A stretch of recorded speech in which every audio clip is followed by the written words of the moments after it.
My channel Neha your study guide. आज का topic शुरू करने से पहले अगर आप मेरे चैनल पर न्यू है तो प्लीज इसे सब्सक्राइब जरूर कीजिएगा। तो जो टॉपिक हम कर रहे हैं वो है class 11 business studies unit 2 form of business organisation का, जिसमें हम company form of business organisation पढ़ रहे थे। इसमें हम लोगों ने पहली स्टेज ऑलरेडी पढ़ चुके हैं, promotion of a company. Second stage आती है इनकॉर्पोरेशन। अब इनकॉर्पोरेशन स्टेज क्या होती है फॉर्मेशन ऑफ अ कंपनी की। आफ्टर कंप्लीटिंग द फोरसेट फॉर्मेलिटीज, जो फॉर्मेलिटीज एक प्रमोटर को करनी होती है पहली स्टेज में, आइडेंटिफाई करना जो बिजनेस अपॉर्चुनिटी है उसको, उसकी जो है रिसर्च करना कि वो प्रॉफिटेबल है या नहीं है, उसका नेम अप्रूव कराना, एक्सपर्ट्स को हायर करना, सारे डॉक्यूमेंट्स प्रिपेयर कराना उनसे। तो सारी फॉर्मेलिटीज करने के बाद promoters makes an application for the incorporation of the company. अब वो क्या कर रहा है, प्रमोटर एप्लीकेशन तैयार कर रहा है सारे डॉक्यूमेंट्स के साथ। किसके लिए? इनकॉर्पोरेशन के लिए, मतलब कंपनी को रजिस्टर कराने के लिए वो अपनी एप्लीकेशन रेडी कर रहा है। The application is to be filled with the registrar of the companies of the state within which they plan to establish the registered office of the company. तो application कहां submit की जाएगी? Registered office of the company. कौन से authority में? कौन सी registered office of the company में? जिस स्टेट में वो सोच रहे हैं अपनी कंपनी को एस्टैब्लिश करने के बारे में, सिचुएट करने के बारे में। अगर वो सोच रहे हैं दिल्ली में, सोच रहे हैं कि हाँ भाई चलो हम दिल्ली में अपनी फॉर्म करना चाहते हैं, तो वो दिल्ली की registered office of the company में जाके अपनी एप्लीकेशन सबमिट करा सकते हैं। वैसे तो आजकल सब ऑनलाइन होने लग गया है, बट स्टिल हर स्टेट में जो है registered office of the company authority जो है अवेलेबल होती है। जिस भी स्टेट में वो अपनी कंपनी ओपन करना चाहते हैं, उस स्टेट में जो स्टेट की जो registered office of the company है, वहां जाके अपनी एप्लीकेशन सबमिट कर सकते हैं for the registration of the company. The application for the registration must be accompanied with the following documents. अब इस एप्लीकेशन के साथ कुछ डॉक्यूमेंट्स भी लगाए जाते हैं। कौन कौन से डॉक्यूमेंट्स लगाए जाते हैं? सबसे पहला है मेमोरेंडम ऑफ एसोसिएशन। अब मेमोरेंडम ऑफ एसोसिएशन डॉक्यूमेंट क्या होता है, उसके लिए ऑलरेडी जो है एक वीडियो अपलोड मैं कर चुकी हूं, तो वो आप उसको जाके पहले देख सकते हैं। The memorandum of association duly stamped होनी चाहिए, साइन होने चाहिए और विटनेस के थ्रू भी साइन होने चाहिए हैं। In case of the public company at least 7 members must sign it. Memorandum of association 7 members जो हैं उनके सिग्नेचर्स उन पे होने चाहिए हैं। फॉर अ प्राइवेट कंपनी सिर्फ 2 मेंबर्स आर सफिशिएंट, और 2 विटनेस जो है रिक्वायर्ड होते हैं, उनके सिग्नेचर जो है मेमोरेंडम ऑफ एसोसिएशन पर रिक्वायर्ड होते हैं। 7 मेंबर्स के सिग्नेचर मेमोरेंडम ऑफ एसोसिएशन पे, जो सिग्नेचर चाहिए मेंबर्स के, और विटनेस की बात करें तो 2 विटनेसेस काफी होते हैं। The signatories must also give information about their address. अब जो साइन कर रहे हैं, जो मेंबर्स हैं, सिग्नेचर्स कर रहे हैं मेमोरेंडम ऑफ एसोसिएशन पे, उनके एड्रेस, उनके ऑक्यूपेशन और कितने कितने शेयर्स उन्होंने सब्सक्राइब किए हैं उस कंपनी के, वो वहां पे मेंशन करना पड़ेगा। नेक्स्ट आता है द आर्टिकल ऑफ एसोसिएशन। इससे रिलेटेड भी एक वीडियो जो मैंने ऑलरेडी बना दी है, अभी तक अपलोड नहीं हुई है बट मैं जल्दी अपलोड कर दूंगी, तो वो भी आप देख सकते हैं। The article of association duly stamped and witnessed as in case of the memorandum. Article of association को भी स्टैम्प करना पड़ेगा और 2 विटनेस जो है उसको सिग्नेचर करेंगे, जैसे कि मेमोरेंडम के केस में किया है। हाउएवर अ पब्लिक कंपनी में adopt table A, which is a model set of articles given in the Company Act. In that case, a statement in lieu of the prospectus is submitted instead of article of association. Article of association में कुछ models बने होते हैं, table F बने होते हैं, ऐसे काफी सारे टेबल्स बनी होती हैं। अगर किसी कंपनी को अपना मॉडल सेट जो है बनाना होता है तो वो आर्टिकल ऑफ एसोसिएशन का बना लेता है।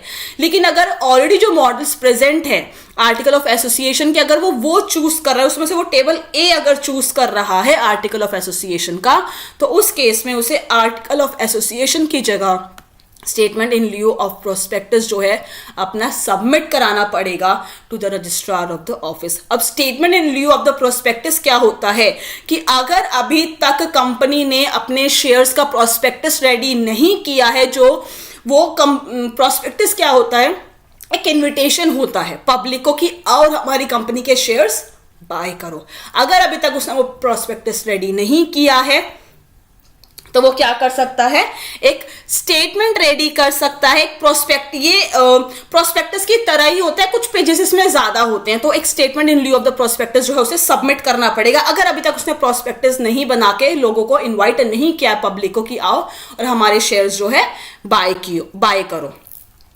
Written consent of the proposed director to act as directors and an undertaking to purchase qualification shares। और जो भी डायरेक्टर जो एक्ट कर रहे हैं एज अ डायरेक्टर, उन्होंने कितने कितने क्वालिफिकेशन शेयर्स बाय किए हैं। क्वालिफिकेशन शेयर्स क्या होते हैं मैं ऑलरेडी बता चुकी हूं।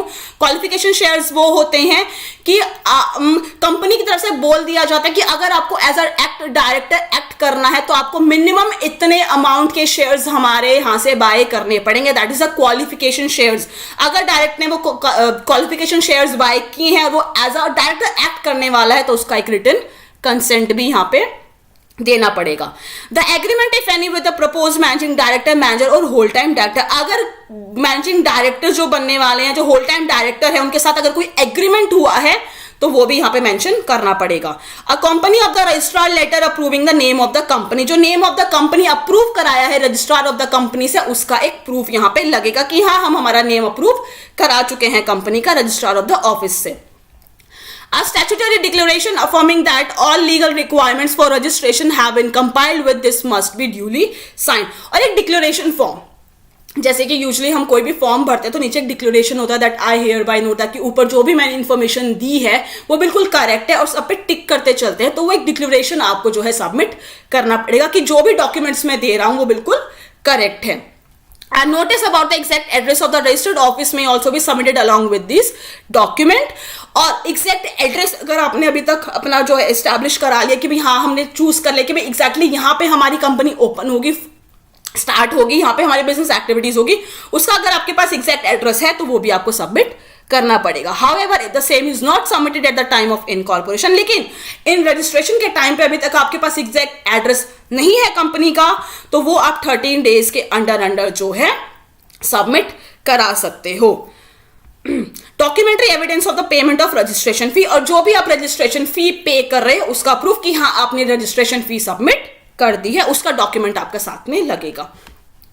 The registrar, upon submission of the application along with the required documents, have to be satisfied that the documents are in order and that all the statutory requirements regarding with the registration have been compiled with।